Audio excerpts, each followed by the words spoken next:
À l'Épanche sur Vologne, on préfère ne pas commenter l'affaire du petit Grégory. L'énième relance de l'affaire Grégory, là, vous entendez. C'est vrai. C'est dans ce village que l'enfant habitait. Et sa photo, à la une des journaux, ravive de mauvais souvenirs. Franchement, ça sert à rien de remuer la plaie, quoi. Hein, il est décédé, maintenant il est décédé, il aurait quoi? Il aurait 30 ans passé. Ouais. Donc autant le laisser reposer en paix, quoi. Et vous, madame, vous pensez que ça va finir un jour, cette histoire? Non. Pourquoi? Parce qu'ici, ils ont un tempérament de ne pas dévoiler, alors ça finira jamais. Hein. Pourtant, de récentes auditions de témoins et une nouvelle analyse des lettres de menaces envoyées aux parents font naître un espoir. 36 ans après, la Vologne va-t-elle livrer ses secrets? C'est ici que le petit de 4 ans avait été retrouvé, ligoté et noyé. Au cœur du dossier, plus de 600 appels téléphoniques et 31 lettres de menaces, dont une adressée au père de Grégory, qui revendique le crime. J'espère que tu mourras de chagrin, le chef. Ce n'est pas ton argent qui pourra te redonner ton fils. Voilà ma vengeance, pauvre con. Grâce à l'analyse de l'écriture, les enquêteurs identifient dès novembre 1984 un premier suspect, le cousin germain du père de Grégory, Bernard Laroche. Mais faute de témoignages, il est finalement libéré, laissant les parents Villemain à leurs questions. Il faut qu'on sache vraiment qui c'est qui a écrit la lettre et qui c'est qui a tué le petit. Les soupçons se portent ensuite sur la mère de Grégory, Christine Villemain. Des collègues de travail l'auraient vu poster des lettres le jour du crime. Elle serait le fameux corbeau. Tout le monde s'est emballé. C'était la mère, c'était beaucoup plus porteur au niveau médiatique. Pardonnez-moi l'expression, mais c'est vrai.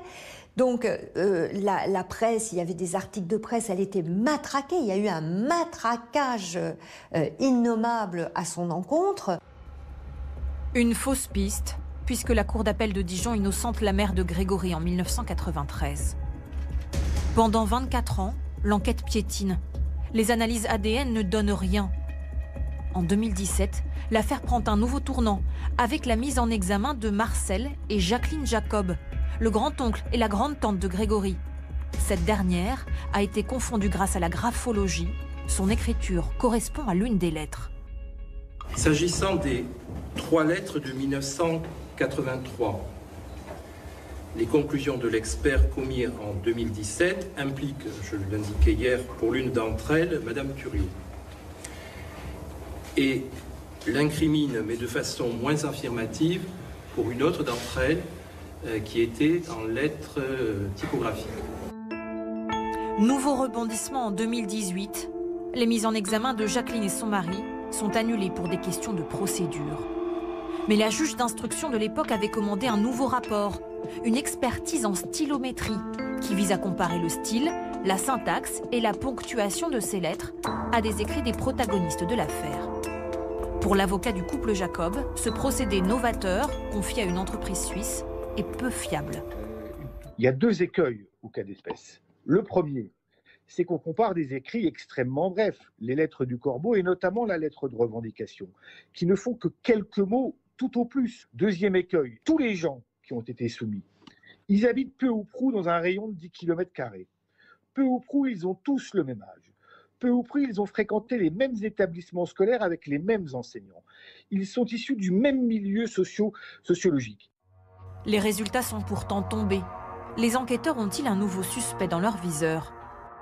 Si les protagonistes de l'affaire n'ont pas été convoqués, d'anciens voisins et des membres de l'entourage familial ont été à nouveau auditionnés. L'avocat de Jacqueline Jacob se dit surpris. Il faut quand même rappeler que des milliers de témoins ont déjà été entendus et pour certains à de multiples reprises dans ce dossier. Je le répète, je l'ai toujours dit, 36 ans après les faits, on n'aboutira pas à la vérité avec des témoignages humains, c'est impossible. Les parents de Grégory n'ont pas dit leur dernier mot. Ils ont déposé une demande de recherche d'ADN de parentèle qui permet de comparer un ADN avec d'autres susceptibles d'être issus de la même parenté. 36 ans plus tard, la famille de Grégory est toujours au cœur de l'enquête.